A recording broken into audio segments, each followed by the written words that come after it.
மதிமுக முதன்மை செயலாளர் பதவியில் இருந்து விலகும் முடிவை திரும்ப பெறுவதாக துரை வைகோ அறிவித்துள்ளார். மதிமுக துணை பொதுச் செயலாளர் மல்லை சத்யா மற்றும் துரை வைகோ இடையே நீண்ட நாட்களாக மோதல் நிலவி வருவதாக கூறப்படுகிறது. இந்த நிலையில் மதிமுக முதன்மை செயலாளர் பொறுப்பில் இருந்து விலகுவதாக கூறி துரை வைகோ அறிக்கை வெளியிட்டார். இதையடுத்து சென்னை எழும்பூரில் அக்கட்சியின் நிர்வாக குழு கூட்டம் நடைபெற்றது. இந்த கூட்டத்தில் மதிமுக நிர்வாகிகள் வற்புறுத்தியதை தொடர்ந்து கட்சி பொறுப்பிலிருந்து விலகும் முடிவை துரை வைகோ திரும்ப பெறுவதாக அறிவித்தார். கூட்டத்திற்கு பின் செய்தியாளர்களை சந்தித்த அக்கட்சியின் பொதுச் செயலாளர் வைகோ, மல்லை சத்யாவும் துரை வைகோவும் மனம் விட்டு பேசி கருத்து வேறுபாடுகளை களைந்ததாக தெரிவித்தார்.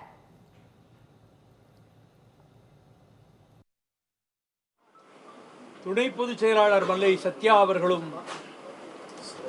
முதன்மை செயலாளர் மதிப்புக்குரிய துரை வைகோ அவர்களும் மனம் விட்டு பேசினார்கள், உள்ளம் திறந்து பேசினார்கள். தங்கள் உணர்ச்சிகள் ஆவேசத்தின் வடியலாக வந்த சில வார்த்தைகள் எல்லாவற்றையும் மிக நாகரீகமாக இருவருமே கையாண்டார்கள்.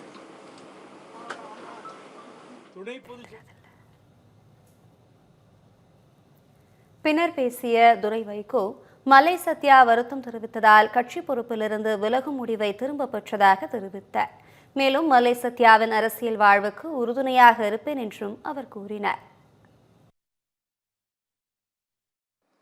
அது வருத்தம் தெரிவிச்சிருக்கிறாரு. இனிமே இந்த இயக்கத்துக்கும் தலைவருக்கும் எனக்கு உறுதுணையா பக்கபலமா இருக்கிறாரு ஒரு வாக்குறுதி கொடுத்திருக்கிறாரு. அந்த வாக்குறுதியின் அடிப்படையில் அதை ஏற்றுக்கொண்டு மீண்டும் நான் முதன்மை செயலராக தொடருவேன் என்று நான் சொல்லியிருக்கிறேன். அது மாத்திரம் கிடையாது, நான் ஏற்கனவே பல இடங்களில் சொல்லியிருக்கிறேன். நான் இந்த இயக்கத்துக்கும் இந்த இயக்க தலைமைக்கும் யாரெல்லாம் உழைக்கிறாங்களோ பாடுபடுறாங்களோ அவங்க தலைமையில வச்சு நான் கொண்டாட தயாரா இருக்கிறான்னு இயக்கத்தோழர் நம்முடைய சகோதரர் மல்லை சத்யாவுடைய அரசியல் வாழ்விற்கு நானும் உறுதுணையா இருப்பேன் என்று சொல்லி நான் முடிச்சிருக்கிறேன். இதையடுத்து பேசிய கட்சியின் துணை பொதுச் செயலாளர் மல்லை சத்யா, துரை வைகோவுடன் இணைந்து பயணிக்கப் போவதாக தெரிவித்தார்.